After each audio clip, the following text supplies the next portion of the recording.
Welcome back to class 10 mathematics class. We are dealing with pair of linear equations in two variables. Today is the fourth day of this chapter. दो चर वाले रैखिक समीकरण का आज चौथा दिन है. वेलकम बैक आप सबको. अब सबसे पहले हम थोड़ा रिकैप्चुलेशन कर लेते हैं. पिछले जो इसमें जो हमने किया था वो आप देख लीजिए क्या क्या आंसर्स उसके आए थे. मैंने जो एग्जाम क्वेश्चंस दिए थे आपको सॉल्व करने, उसके आंसर्स आप एक बार देख लीजिए. Okay, look at exercise 3.1, the question number 1. You can see in the slide here which is been shown. पहला जो क्वेश्चन का जो आंसर था वो लाइंस जो थे इंटरसेक्टिंग लाइंस थे. We got intersecting lines, that means जो है प्रतिच्छेदी रेखाएं हमें मिली थी और दोनों एक दूसरे को कहां प्रतिच्छेद कर रही थी, 42,12. ये डिपेंड करता है आप x क्या लिए थे और y क्या. अगर आप आफ्ताब का एज x लिए होंगे तब आपका 42,12 आएगा. अगर आप आफ्ताब का एज y लिए होंगे तब 12,42 होगा. ठीक है, लेकिन अगर आप ग्राफ देखेंगे तो आपको पता चल जाएगा कि आफ्ताब का एज जो है 42 इयर्स है और उसकी बेटी का जो एज है 12 इयर्स है. तो एक क्लियर हो गया आपका. क्वेश्चन नंबर 2 देखिए. अभी क्वेश्चन नंबर 2 में जो लाइंस थे दे इंटरसेक्ट एट 1300 एंड 0. इसका मतलब क्या होता है, बैट का अगर आपने कॉस्ट अज्यूम किया था x है तब आपका बैट का जो मूल्य है 1300. The cost of bat is 1300. Cost of ball क्या है, 0. बढ़िया ना, बैट के साथ बॉल फ्री. अब क्वेश्चन नंबर 3 में देखिए. क्वेश्चन नंबर 3 का ग्राफ जो है पैरेलल लाइंस थे, दैट मींस उसका कोई भी सॉल्यूशन नहीं है. अब स्लाइड में देखिए एक्सरसाइज 3.2 का फर्स्ट क्वेश्चन का पार्ट 1. दो क्वेश्चंस थे उसमें. फर्स्ट क्वेश्चन का part 1, the lines intersect at 7,3. अगर आप नंबर ऑफ गर्ल्स लिए होंगे x तब आपका नंबर ऑफ गर्ल्स होंगे 7. अगर आपका नंबर ऑफ बॉयज आपने अज्यूम किया होगा y तो आपके नंबर ऑफ बॉयज कितने हैं, 3 है. तो ये आपका आंसर हो गया. डिपेंड करता है कि आपने x किसको अज्यूम किया, y किसको अज्यूम किया. अगर x आप नंबर ऑफ गर्ल्स अज्यूम किया तो you will get the intersecting point at 7,3. अगर आपने गर्ल्स को y अज्यूम किया होगा यू विल गेट 3,7. ठीक है. अब नेक्स्ट क्वेश्चन देखिए part 2, the lines intersect at 3,5. तो लाइंस इंटरसेक्ट एट 3,5. तो इसमें क्या था, cost of pencil and cost of pen. अगर कॉस्ट ऑफ पेंसिल आपने अज्यूम किया है x तब आपका कॉस्ट ऑफ पेंसिल इज 3. ठीक है. अगर आपका कॉस्ट ऑफ पेन आपने अज्यूम किया है y तो cost of one pen is 5. तो ऐसा करके आपको ये क्वेश्चन का आंसर भी आपको ग्राफ से आपको मिल गया. अब अगला प्रश्न वाली देख लीजिए एक्सरसाइज 3.3. प्रश्न वाली 3.3 के आंसर्स. क्वेश्चन नंबर 3 का पार्ट 1, उसमें दो नंबर्स थे. दो नंबर्स हमें ज्ञात करना था बाय सब्स्टिट्यूशन मेथड, प्रतिस्थापन विधि से. आपने ज्ञात किया होगा क्योंकि इक्वेशंस हमने बताया था कि कैसे बनाना है आपको. इक्वेशंस अगर आपने सॉल्व किया होगा तो आपको नंबर्स मिले होंगे 39 एंड 13. ठीक है.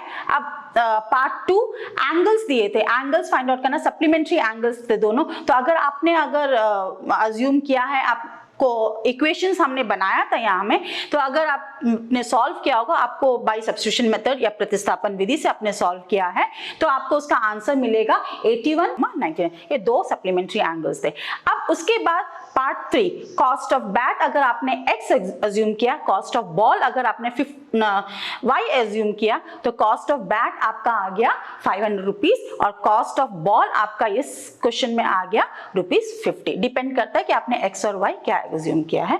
तो आप वैसा ही आपको आंसर मिलेगा. लास्ट में आंसर आपको लिखना है प्रॉपर वे में. अब question number part 4, question number 3 का पार्ट 4. ठीक है. अब यहाँ पर देखिए हमें फिक्स टैक्सी के बारे में हमने बात किया था. जो है फिक्स चार्ज है और फिक्स चार्ज मतलब निर्धारित मूल्य, मतलब आपका जो निर्धारित मूल्य है आपका देना ही देना है. वो मूल्य आप टैक्सी में चढ़ते हैं, निश्चित मूल्य कहते हैं उसे, तो निर्धारित किया जाता है तो उसे आपको देना होता है. तो निश्चित मूल्य एक था और दूसरा था आपका प्रति किलोमीटर आपका चार्ज. तो आपने जब सॉल्व किया आपको मिला होगा फिक्स चार्ज का ₹5 और चार्ज पर किलोमीटर प्रति मूल्य आपका, प्रति किलोमीटर आपका मूल्य मिला होगा 10 रुपए, और जब 25 किलोमीटर का आपको निकालना पड़ा होगा तब आपने निकाला होगा तो आपको मिला होगा ₹255। आप यहाँ देख सकते हैं स्लाइड में। अब अगला क्वेश्चन था फ्रैक्शन को लेकर। फ्रैक्शन हमने x और y लिया था, एक इक्वेशन हमने बनाकर दिखाया था, दूसरा इक्वेशन हमने आपको हिंट्स दिए थे कैसे बनाना है। जब आपने सॉल्व किया होगा आपको x मिला होगा 5 एंड y मिला होगा 6, तो आपको फ्रैक्शन क्या मिल गया 5/6। मुझे उम्मीद है आप बच्चों को भी आप 5/6 मिला होगा। अब अगला क्वेश्चन क्या था, जेकब और उसके पुत्र का आयु निकालना। The age of Jacob had to be found out and the age of his son had to be found out। ठीक है, तो you had assumed it as x and y, and we had almost formed the equation for two equations, the case according to the statements which was given in your question। तो हमने वो statements देखकर हमने equations बनाया था।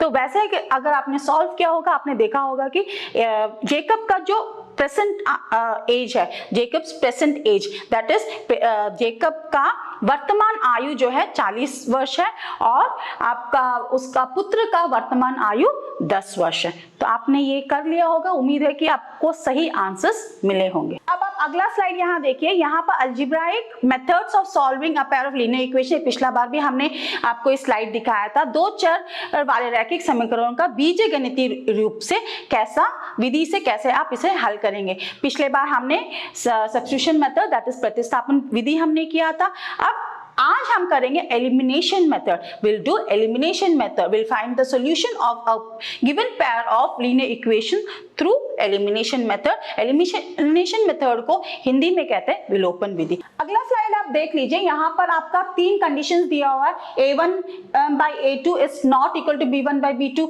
a1/a2 equal to b1/b2 equal to c1/c2, और तीसरा condition क्या है, a1/a2 equal to b1/b2 is not equal to c1/c2। ये हमने काफी बार ये जो आपको ये दिखाया है आप जानते हैं। फर्स्ट 2 कंडीशंस क्या है, कंसिस्टेंट जो है आपका संगत पेयर ऑफ लीनियर इक्वेशंस होंगे, और थर्ड कंडीशन में क्या है, इनकंसिस्टेंट। दैट मींस इनकंसिस्टेंट में क्या होता है, असंगत पेयर ऑफ लीनियर इक्वेशंस है। अच्छा, इसमें पहला 2 कंडीशंस में ही आपका पहला 2 कंडीशंस में भी नहीं, सिर्फ फर्स्ट कंडीशन जब a1/a2 is not equal to b1/b2 तभी आपको सॉल्यूशन निकालना है। ये मैंने पहले भी आपको बताया था जब हमने सब्स्टिट्यूशन मेथड किया था, प्रतिस्थापन विधि किया था, तब भी मैंने आपको ये बात बताया था। तो आज भी एलिमिनेशन मेथड में भी सिर्फ फर्स्ट कंडीशन जब होगा तभी आप उसका सॉल्यूशन निकालेंगे, नहीं तो आप उसका सॉल्यूशन नहीं निकालेंगे। अब ये अगला स्लाइड आप देख लीजिए और एक स्नैपशॉट ले लीजिए इस क्वेश्चन से जो आज मैं सॉल्व करूंगी आपको। Solve the following pair of linear equations bye elimination method. नीचे दिए गए समीकरण युग्म का विलोपन विधि से हल ज्ञात कीजिए। चलिए अभी क्वेश्चन सॉल्व करते हैं। सबसे पहले हमें क्या निकालना है, a1/a2 b1/b2 c1/c2। देखते हैं अभी इसमें क्या आता है। a1/a2 is equal to 9/18 that is equal to 1/2। अगर आप b1/b2 निकालेंगे, b1/b2 equal to 3/6 that's again 1/2। And if you find out c1/c2 तो आपको क्या मिलेगा, 12/24 दैट इज अगेन 1/2। अब ये कंडीशन में क्या हो गया, आपका तीनों आपके इक्वल है। That means a1/a2 is equal to b1/b2 equal to c1/c2। ये तीनों बराबर हो गए। ठीक है, ये जब बराबर हो गए तो हमें क्या मिलेगा, what type of pair of equation is this? The pair of equation is consistent है, लेकिन यहाँ पर आपका संगत पैर है, लेकिन यहाँ पर हमें सॉल्यूशन निकालना है नहीं निकाल, क्योंकि इसके अनेक सॉल्यूशंस होंगे, अनेक हल होंगे, तो इसीलिए हम वो लिखकर छोड़ देंगे।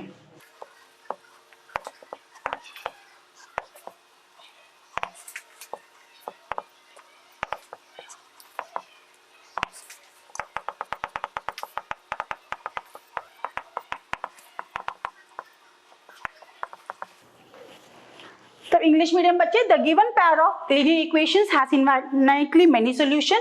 दिए गए समीकरण युग्म के अनेक हल, बस इतना लिख के आपको छोड़ना। अब अगला क्वेश्चन में आप देखिए, अब अगला क्वेश्चन में भी हम a1/a2 निकालेंगे। a1/a2 is equal to 6/2 that is equal to 3 by 1 that is 3. अब b1 by b2 is equal to -3 by -1 that is equal to 3. Now अब देखो ये दोनों इक्वल है, that's why we have to find C1 by अगर equal नहीं होते we don't have to find C1 by C2. अब C1 by C2 निकालते, C1 by C2 आप निकालेंगे तो क्या आ जाएगा 10 by 9. देखिए A1 by A2 is equal to B1 by B2 is not equal to C1 by C2. तो इस कंडीशन में क्या हो जाएगा, इसके कोई हल नहीं है. This is a inconsistent pair of linear equation, असंगत युग्म है. तो यहाँ पर वो लिख के हम छोड़ देंगे.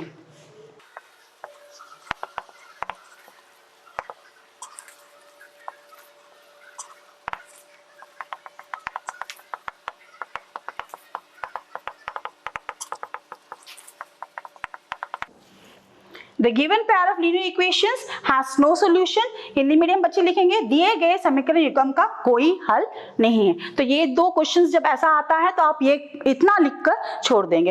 अब हम अगला क्वेश्चन करते हैं. अब चलिए ये क्वेश्चन करते हैं विलोपन विधि, या तो उसको इंग्लिश में क्या कहते हैं एलिमिनेशन. और मेरा ये सबसे फेवरेट मेथड है. फेवरेट मेथड क्यों है, बहुत जल्दी आपको आंसर्स मिल जाए. बस कुछ जो टाइप्स है मैं बता देती हूँ, आप ध्यान से देखें, आप जरूर नोट डाउन के. मैं हर अब इसके बाद जो भी समय हर सम एक अलग टाइप का होगा. आप अलग अलग टाइप के सम्स जब करेंगे आपको समझ में आ जाएगा कि एलिमिनेशन मेथड या आपका विलोपन विधि कैसा है. Elimination, the word itself elimination. What is elimination, eliminate कर देना, हटा देना. तो यहाँ पर दो चर है x एंड y या L एंड B.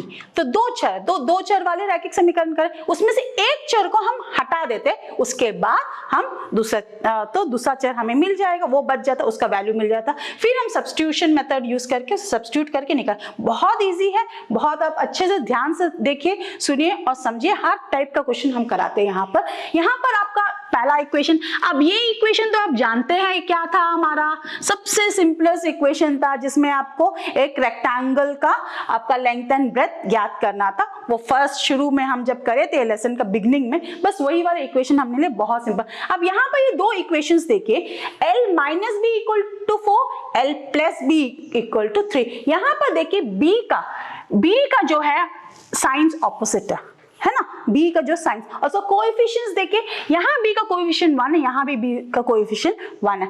एक तो पहला कंडीशन ये है कि B का जो साइंस है दोनों इक्वेशन में ऑपोजिट में, एक में प्लस है तो दूसरा में माइनस है. दूसरा कंडीशन क्या है, उसका जो गुणांक है, गुणांक या उसको कोएफिशिएंट बोलते हैं, कोएफिशिएंट दोनों का सेम है, दैट इज 1 है. तो वो पहला दो कंडीशंस हुए. तो ये दो कंडीशंस में हम क्या करेंगे, अगर हम इसको जोड़ते हैं ये दोनों इक्वेशन को तो क्या हो जाएगा, B हट जाए. देखिए कैसा करते हैं,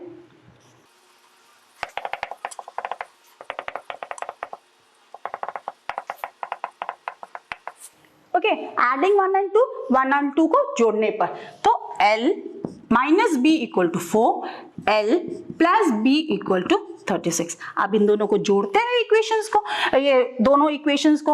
अब यहाँ पर माइनस बी प्लस बी, -1 + 1 क्या हो जाएगा 0. तो हम इसको काट से एलिमिनेट हो गया, B जो है हमारा हट गया, एलिमिनेट हो गया. दैट मीन्स 1 + 1, यहाँ पर देखिए 2L इक्वल टू 4 + 30 इज 40. तो L equal to 40/2 that is equal to 20. ये आपको मिला था ना पहले भी. अब देखिए, अब L तो हमें मिल गया, अब B कैसे निकाल. आप जो L को जो है इन दोनों में से कोई भी एक इक्वेशन में डालकर B निकालते हैं. मैं फर्स्ट वाला इक्वेशन ले लेती हूँ. फर्स्ट वाला इक्वेशन क्या है, L minus B equal to 4. इससे पहले आपको क्या है लिखना है सब्स्टिट्यूट.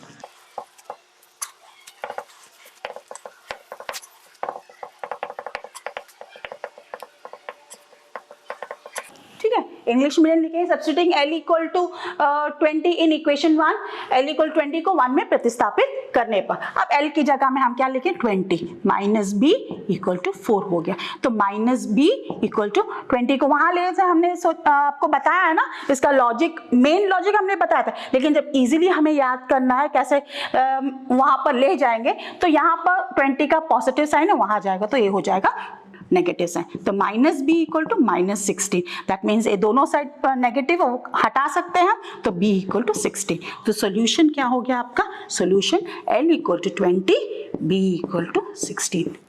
आसानी से आपको मिल गया। अब पिछले जो एग्जाम्पल हमने बताया था उसमें हमने a1/a2 b1/b2 नहीं निकाला था। एक्चुअली आपको निकालना चाहिए, जस्ट बिकॉज मुझे वो पूरा पढ़ाना था, वो मेथड पहली बार मैं पढ़ा रही हूँ, इसीलिए ताकि आपको आसानी हो मैंने वो नहीं करा, लेकिन इसमें हम करेंगे, वहां से शुरू करेंगे। तो a1/a2 equal to 1/1 that is equal to 1, b1/b2 equal to -2/1 that is -2. That means a1/a2 is not equal to b1/b2.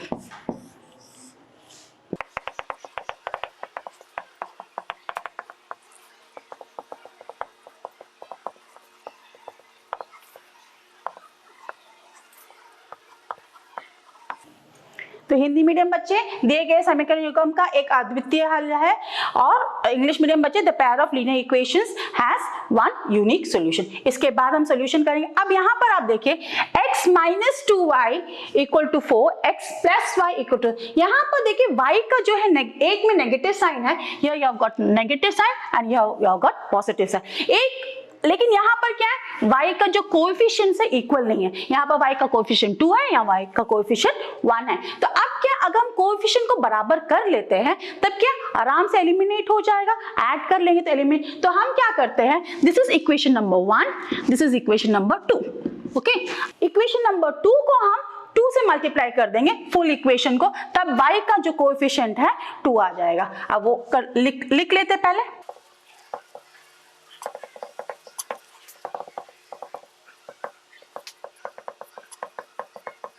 ठीक है, मल्टीप्लाइंग 2/2 इक्वेशन 2 को 2 से गुना करने पर।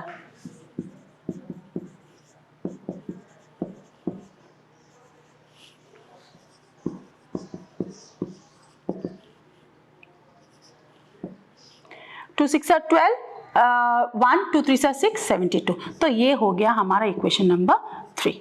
अब देखिए इक्वेशन नंबर 1, 2 से हमें इक्वेशन नंबर 3, अब इक्वेशन नंबर 1 और इक्वेशन नंबर 3 को क्या कर सकते हैं, हम जोड़ सकते हैं।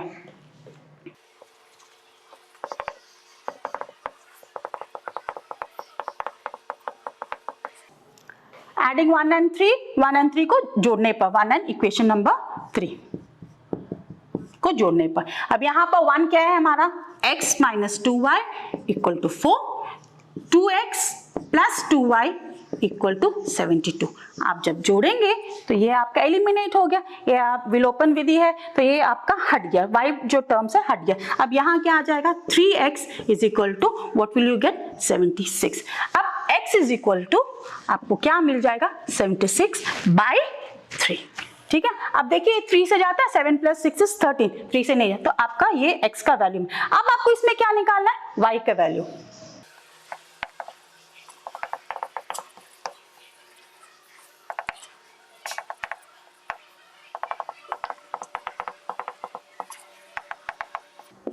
तो आपको लिखना है substitute x is equal to 76 in equation 1, x is 76/3 1 में प्रतिस्थापित करने पर। ठीक है, अब यहाँ पर 1 में इक्वेशन नंबर 1 क्या था आपका, x - 2y इक्वल टू 4।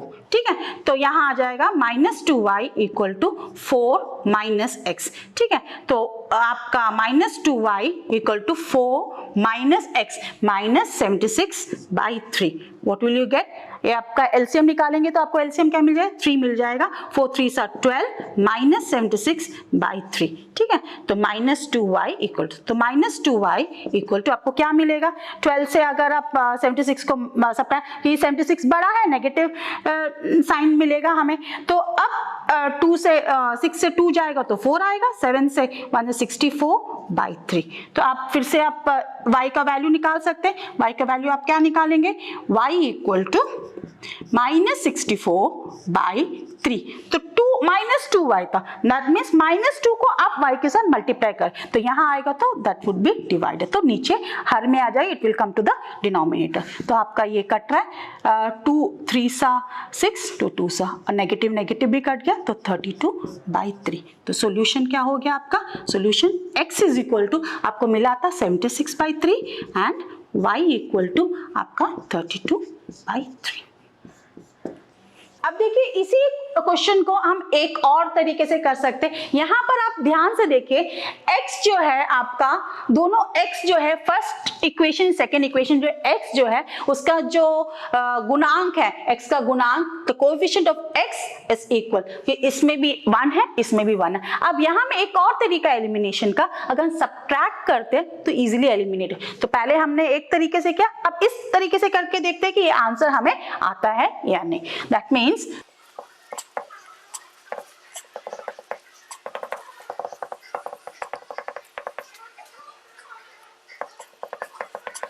ठीक है, सब्ट्रैक्टिंग 2 फ्रॉम 1 में से 2 को घटाने पर, ठीक है। अब 1 पहला इक्वेशन 1 में से घटाना है, तो दैट मींस 1 को पहले लिखते हैं 2y = 4 और इक्वेशन नंबर 2 +y = 36। अब यहाँ पर आप ध्यान दीजिए, सब्ट्रैक्शन हमने कहा था, सब्ट्रैक्शन मतलब पूरा का पूरा जो इक्वेशन है उसको -1 से हम मल्टीप्लाई कर दें। ये आप जानते हैं, तो पूरा का पूरा इक्वेशन को अगर -1 से अगर मल्टीप्लाई करते हैं, सब्ट्रैक्ट करते हैं, तब क्या होता है, पूरा सबका साइन चेंज हो जाता है। दैट मींस x का यहाँ पॉजिटिव साइन था, अब ये नेगेटिव हो गया, y का पॉजिटिव था, y का भी नेगेटिव हो गया, अब यहाँ में इसका पॉजिटिव था a भी, अब यहाँ क्या हो गया, नेगेटिव। तो यहाँ पर देखिए x and x एलिमिनेट हो गया। अब यहाँ पर क्या आ जाएगा, -3y = 36 + 4, दैट 36 में से 4 हटाना है क्योंकि -36 है +4 है, that means what will you gate,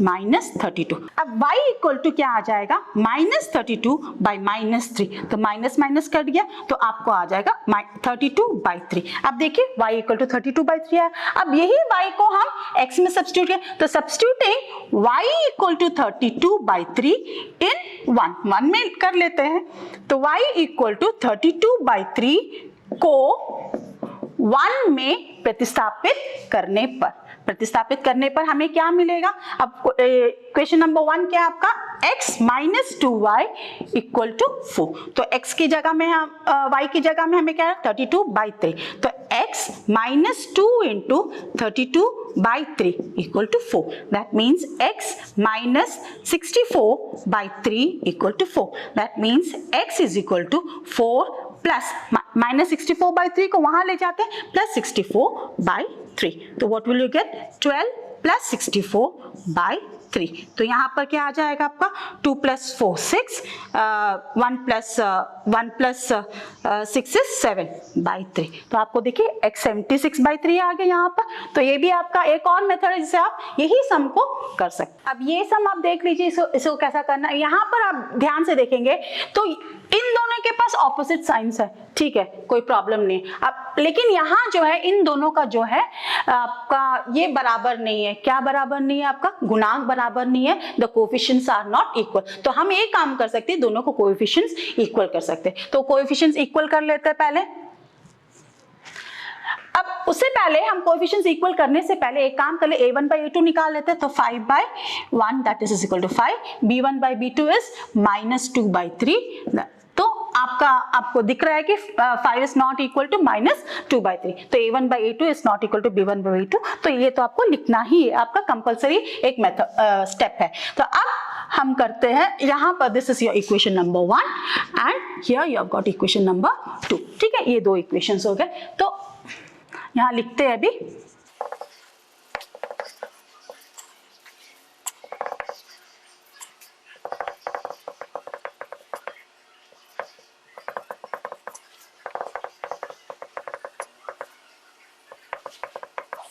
तो ये आप लिखेंगे मल्टीप्लाइंग 1/3 एंड 2/2, 1 को 3 से गुना करें और 2 को 2 से गुना करें। तो ये आप लिख सकते हैं, आप क्या स्टेप कर रहे हैं वो लिखना है आपको। तो 1 को हम गुना कर लेते हैं, तो 5a - 2b = 4 को विल मल्टीप्लाई बाय 3, तो हमें क्या मिलेगा, 15a - 6b = 12। This is equation number 3, ठीक है। अब इक्वेशन नंबर 3 के बाद इक्वेशन नंबर 4 निकालते हैं। वो कैसे निकालेंगे, a + 3b = 6 को हम मल्टीप्लाई क्या से करेंगे, you have to multiply it by 2, ठीक है। 2 अब 2 से मल्टीप्लाई करते हैं, you will gate 2a + 6b = 12। Ultimately आपका मेन मकसद क्या होता है, आपका मकसद ये होता है, आपका मेन एम ये होता है, you have to equate the coefficients of any of coefficient of any of the variable, मतलब दो वेरिएबल से दोनों में से कोई भी एक वेरिएबल कोएफिशिएंट को बराबर करना है, और हो सके तो साइन ऑपोजिट हो तो इट्स वेल एंड गुड, तो साइन ऑपोजिट हो तो वी कैन ऐड, ऑपोजिट नहीं है what we have to subtract, that's a simple rule. तो यहाँ में साइन ऑपोजिट है तो what we have to do, we have to add.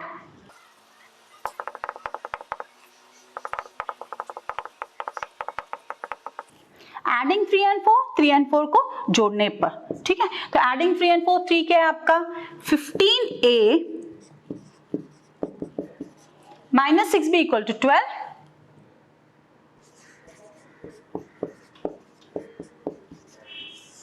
अब इसको ऐड कर लेते हैं, व्हाट विल यू गेट,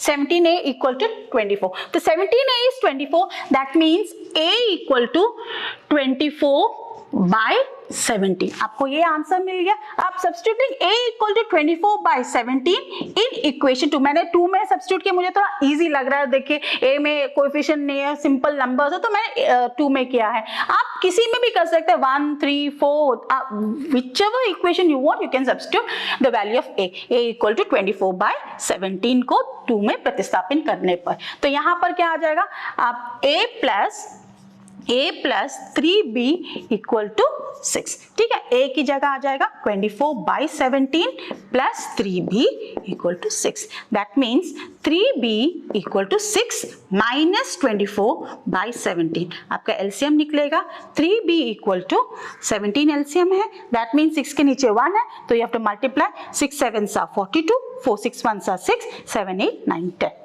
ठीक है।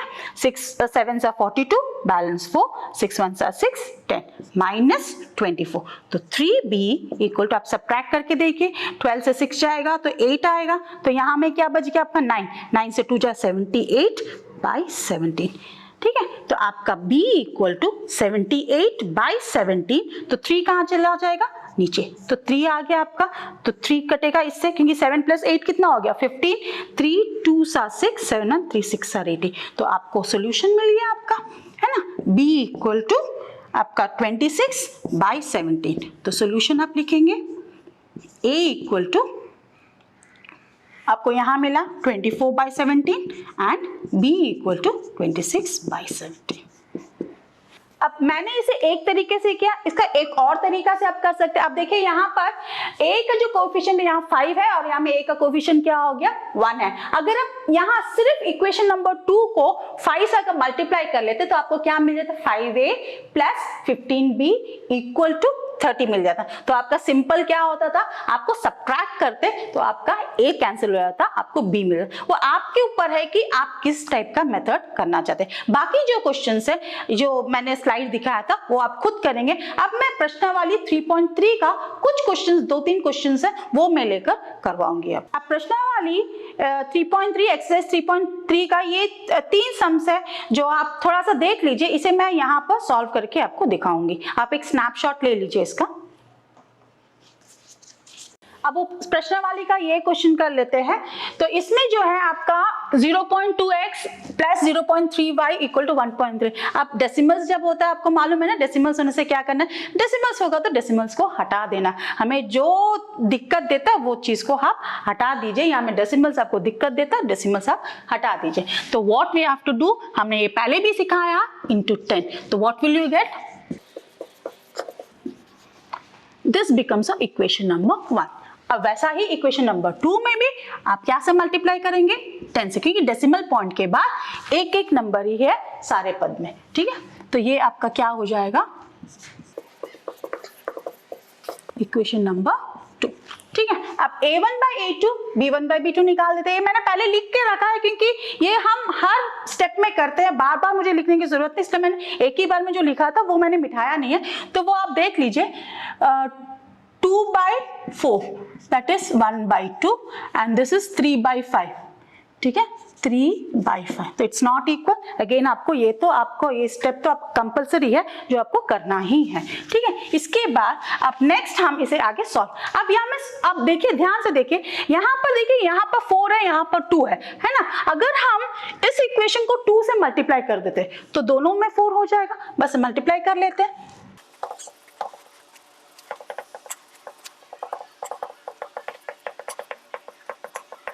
मल्टीप्लाइंग 1/2 एंड 1 को 2 से गुना करने पर।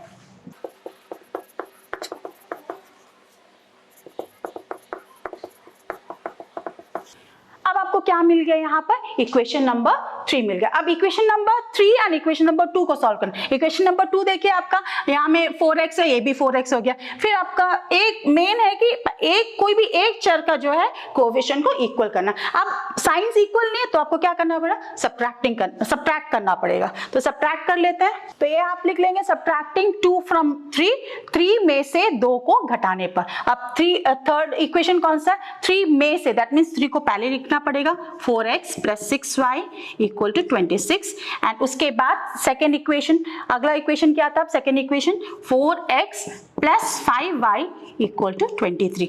अब घटाना है तो सबका साइन चेंज है, नेगेटिव नेगेटिव नेगेटिव, ठीक है, ये साइन चेंज हो गया। तो ये दोनों आपका चला गया, एलिमिनेट हो गया, ठीक है। तो अब यहाँ पर क्या आ जाएगा, y equal to 26 minus 23 that is equal to 3 आपका मिल गया। अब इसको हमें क्या करना है, y तो मिल गया, अब नेक्स्ट x निकालना है।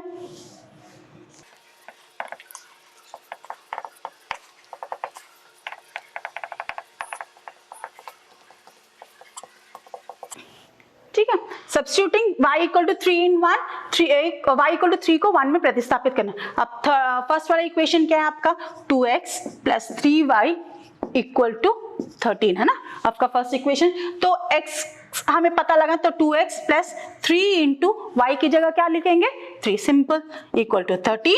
तो 2x plus 9 equal to 13, 2x is equal to 13 minus 9, plus 9 को वहां लेके जाते हैं, minus 9, 2x is equal to 13 minus 9 is 4, तो x is equal to 4/2, that means x is equal to 2। तो आप क्या लिखेंगे, सॉल्यूशन लिखेंगे। तो सॉल्यूशन क्या हो गया आपका, x is equal to 2, y equal to 3। अब ये रूट वाला क्वेश्चन देखिए, रूट वाला क्वेश्चन हमने इसलिए लिया कि रूट से भी बच्चे थोड़ा घबराते हैं, तो वो हमने लिया है। तो अब आप ये देख लीजिए, हमने इतना प्रोसेस तो ऑलरेडी आप जानते हैं कैसा करना, हमने कर लिया, देखा है कि एक यूनिक सॉल्यूशन, तो आगे हम बढ़ेंगे। अब ये में √2x एंड रूट ये, अब यहाँ पर अगर हम इसे √3 से मल्टीप्लाई कर लेते हैं तो हमें क्या मिल जाएगा, √6, और यहाँ में अगर √2 से मल्टीप्लाई करो अगेन विल गेट √6। तो हम वही करेंगे, this is your equation number 1, this is your equation number 2, ठीक है। तो इक्वेशन नंबर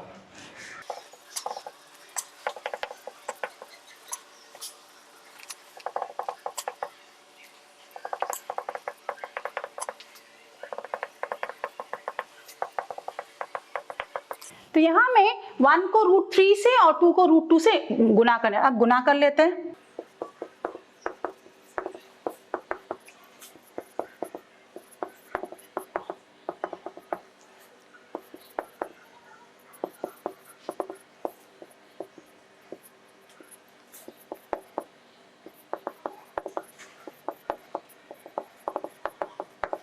आपको समझ आ गया होगा, √2 into √3 is √6, √2 into √8 is √16 equal to 0। अब √16 हम जानते हैं 4 है, तो इन दोनों, अब यहाँ पर आप देखिए इन दोनों का ऐसा हमने लिख लिया है, √3 इक्वेशन 3 एंड इक्वेशन 4। अब इन दोनों इक्वेशंस को क्या करना, इन दोनों इक्वेशंस को हमें सब्ट्रैक्ट करना पड़ेगा ताकि ये x टर्म जो है एलिमिनेट हो जाए।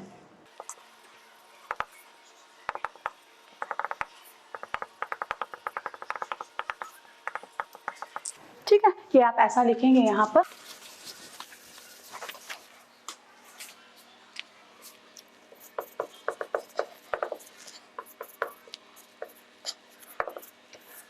सब्ट्रैक्ट करना है तो साइन चेंज होगा, positive becomes negative, negative becomes positive, तो ये आपका एलिमिनेट हो गया। तो ये क्या आ जाएगा आपका 7y equal to 0, that means y equal to 0। अब x निकालना है।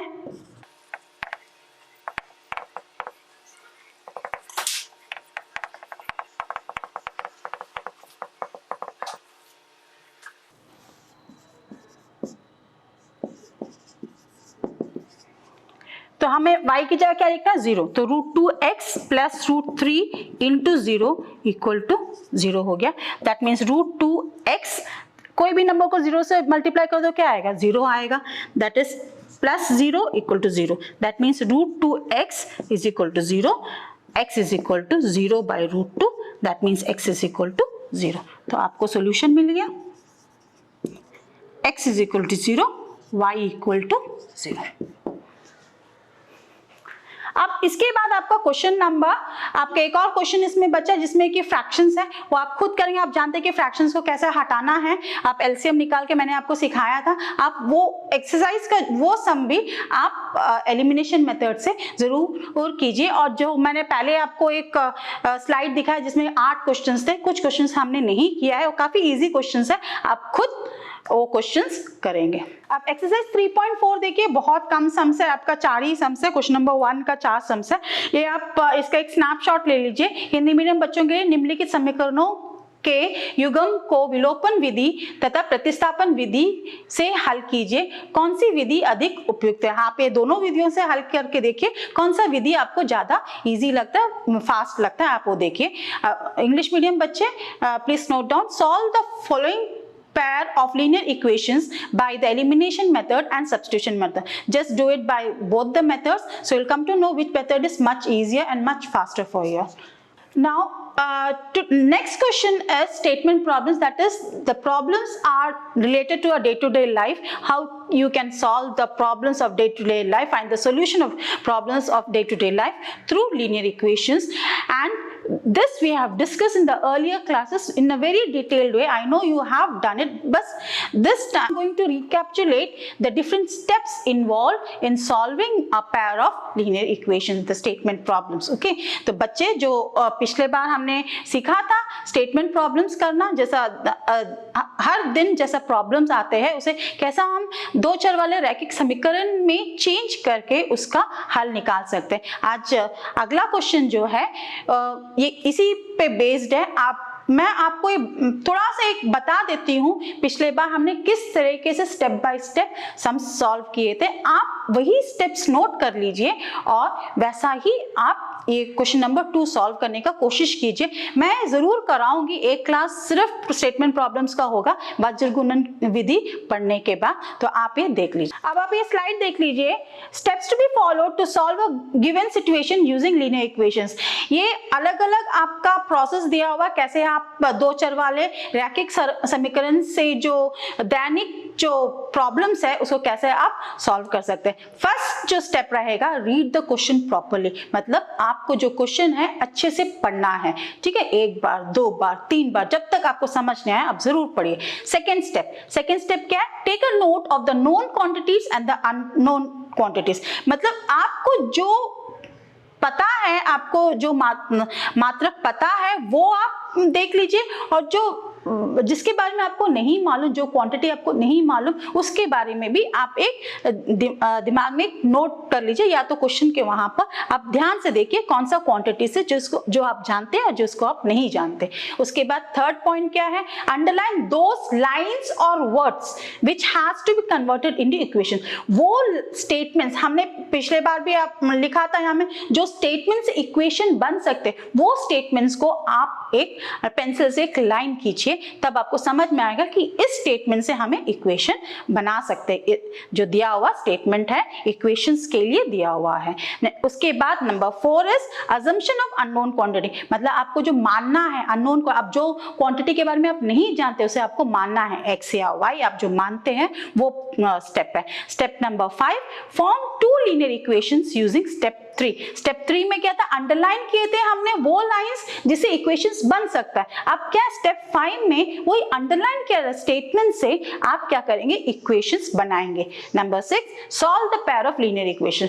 अगला जो है आपका 2 इक्वेशंस बन गया है, 2 समीकरण बन गया, उसका सोल्यूशन आप निकालना, आप कोई भी विधि से निकाल सकते हैं। अब आज हमने विलोपन विधि किया है, today we had done elimination method, so you solve all the questions by elimination method. आप सारे क्वेश्चंस जो है आप विलोपन विधि से आज हल करेंगे। उसके बाद क्वेश्चन नंबर स्टेप नंबर 7 सबसे इंपॉर्टेंट स्टेप है, आपको सॉल्यूशन आपको लिखना है क्वेश्चन के अनुसार। जैसे अगर आपको बैट का मूल्य ज्ञात करना है तो आपको लिखना है एक बैट का मूल्य इक्वल टू करके, अगर एक बॉल का मूल्य निकालना है, एक बॉल का मूल्य इक्वल टू, किसी का आयु आपको लिखना है तो आपको जो नाम दिया है उसका आयु इक्वल टू, ऐसे लिखकर ही आपको क्वेश्चन कंप्लीट करना है। this is for English medium students. Just note down, take a snapshot of these questions. Just try it out at home. Of course, I'll be discussing all these questions. I'll be doing it in one class. Next, question number part 3, part 4, part 5. Just take a snapshot of these questions. Hindi medium बच्चों के लिए question number 2 के पहला भाग और दूसरा भाग आप इसका एक स्नैपशॉट ले लीजिए और खुद करने का कोशिश कीजिए. पार्ट 3, पार्ट 4 हिंदी मीडियम बच्चों के लिए एक स्नैपशॉट ले लीजिए आप और इसे भी हल करने का कोशिश कीजिए. पार्ट 5 ये हिंदी मीडियम बच्चों के लिए आप इसका भी हल करने की कोशिश. इसमें देखिए एक पुस्तकालय, एक लाइब्रेरी के बारे में बताया जिसमें उसके एक निश्चित ये है आपका नियत किराया है तथा उसके बाद प्रत्येक अतिरिक्त दिन के लिए अलग किराया है. तो 7 दिन हो तो आप ये जानते हैं कौन सा क्वेश्चन जैसा आपका टैक्सी वाला क्वेश्चन जैसा बहुत कुछ इससे मिलता जुलता है. हर एक क्वेश्चन ऐसा क्वेश्चन है जो आप ऑलरेडी कर चुके और कुछ पुराने क्वेश्चंस के साथ में मिल रहा है. तो आप अगर पुराने क्वेश्चंस अगर नोट डाउन किए हैं आप जरूर लिंक एक ये कर सकते हैं, उस लिंक कर सकते हैं पुराने क्वेश्चंस के साथ और आराम से. Okay students, today we have done with elimination method. I think this is the most quickest and the easiest method and this is my favorite method. I hope this becomes your favorite method also. बच्चों आज आपने विलोपन विधि के बारे में सीखा है. मुझे पूरा उम्मीद है कि आप ये विलोपन विधि बहुत आसानी से कर पाएंगे.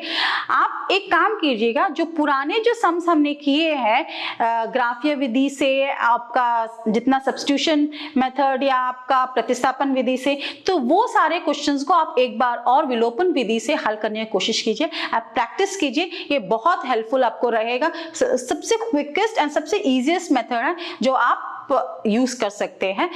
होपफुली आप जो जितने मैंने स्टेटमेंट प्रॉब्लम्स दिया वो भी आप कोशिश कीजिए आप उसको सॉल्व करके आप रेडी रखिए. जब मैं पढ़ाऊंगी तो आपको समझ आ जाएगा कि आप कहाँ गलत है और कहाँ आप इम्प्रूव कर सकते हैं. तो मैं उसको जब पढ़ाऊंगी तो आप देख सकते हैं.